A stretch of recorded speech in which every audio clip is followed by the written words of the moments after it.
Okay, so I originally thought that the Windows Upgrade 10 process expired at the end of December 2017, but apparently you can still, as long as you've got a legal copy of Windows 7, Windows 7 Pro or Home, you can actually still upgrade it. I found this article on zdnet.com, and there is a slight problem with the upgrade file when you download it, so you might get a Windows validation error. So I'm going to teach you how, or show you how to actually fix this. Right, so the first thing you're going to want to do is actually download the Windows 10, and it'll take you to this home page over here, and you'll download the tool and create a media installation disk, which I've already made. Now, my particular disk, I've actually made it 32-bit and 64-bit. So these x64 and x86 will not be in the root of your flash drive that you've made, your Windows disk, but it will have the name ESD-ISO when you create a USB flash disk to boot from. But regardless, what your directory will look like, or folder, will be, you'll have this boot EFI sources and support. Now, inside your sources folder, you're looking for a file called setup platform. Yes. Searching for it, .cfg. You see that file there? Now what you're going to do, you're going to right click and you're going to copy it, and you're going to make a new one of those. You're going to actually, let me just actually open that up right there. Open file location. It'll highlight it. So I'm going to copy that file right there and paste it. So it'll be a copy of it. Then I'm going to right click and rename it to EI. So the copy will be called EI.cfg. Now I'm just going to go ahead and do this on my 32-bit version as well, so I don't have to go through this again. Your flash drive, like I said, will start with just these folders. You won't have x64 and x86 if you choose either the 64-bit version or the 32-bit version. So what I'm doing here will prevent the Windows from saying unable to validate key, because when you install the Windows now, you'll be able to actually select what version of Windows you want to upgrade to. So if you got Windows 7 Professional, when you click put the disk in, I'm actually going to do a video shortly after this showing how this actually works on a successfully activated version of Windows. I'm going to do the whole procedure.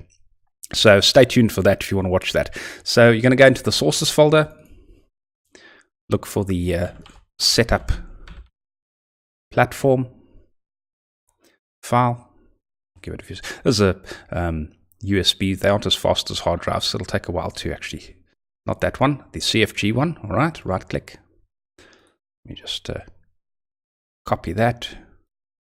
Make a copy of that same file and rename it as EI.cfg. All right. So now when I actually start the installation process, you must make sure that all previous installations or attempts to install Windows are gone. And the way you can check that is if you go to your C drive on your computer, right? Very important step this. So you go to your PC, C drive. You'll see that in my case, I've got a Windows.bt, which means at some point or the other, I've got some old Windows 10 files or some installation. So what you're going to have to run before you start doing any upgrade process from Windows 7 to Windows 10, you're going to have to run this utility called disk cleanup. All right. This is quite a useful utility. One thing you must never run, never ever run the program called disk defragmenter on a SSD drive. If you have a solid state drive in your computer, do not use that product on your or that program on your computer.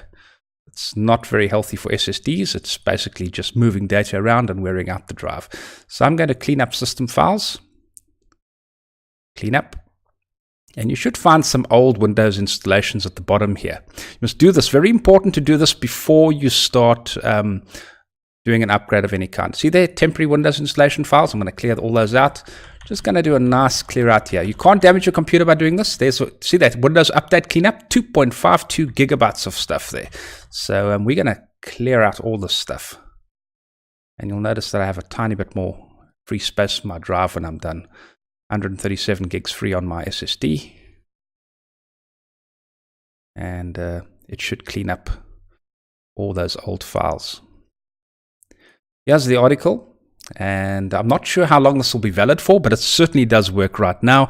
But you must own a legal copy of Windows 7 to do this. It makes sense because many of my end users that used to upgrade to Windows 10 or had the option to do it, they had a little program on their computer which remained there. As long as they participated in the program, the upgrade path was available. So that's how you do it, and it will activate. You might get an error when you start up saying Windows could not be activated when you finally finished. You'll see this. I'm going to do this in the other video. And then all you do is you click troubleshoot this activation, and it will activate. But I'm going to show you the entire process. But this is how you prepare the disk to get ready to upgrade a legal copy of Windows 7 to Windows 10. All right. And the preparation. Make sure that those files on the C drive are no longer there. You can see that folder is now gone, that .bt folder. So I'm ready to, if this was a Windows 7 machine, this would be right and ready to upgrade. It's still busy clearing out those files though, so I'm just going to let that finish. It might take a while. And remember, this is on a SSD drive, so this is actually going quite a bit faster than most normal computers would. So just bear that in mind. But that's how you start it, and stay tuned for the next video where I'm actually going to upgrade a copy of Windows 7 to Windows 10. Please also ensure that your C drive on your computer has at least 30 gigabytes of free space. You can probably get away with 25, but to be safe, rather just make sure you have 30 gigs free. Another utility you can use to clear out space is download this program called CCleaner, and then just clear out all your temporary files with that as well. But that might not remove all the Windows installation files, but it still does a good job, a second clean of clearing out a lot of your Windows temporary files, etc. in your Internet Explorer. So I hope you found this useful. Stay tuned for the next video where I'll show you the upgrade process using this very same disk to from Windows 7 to Windows 10.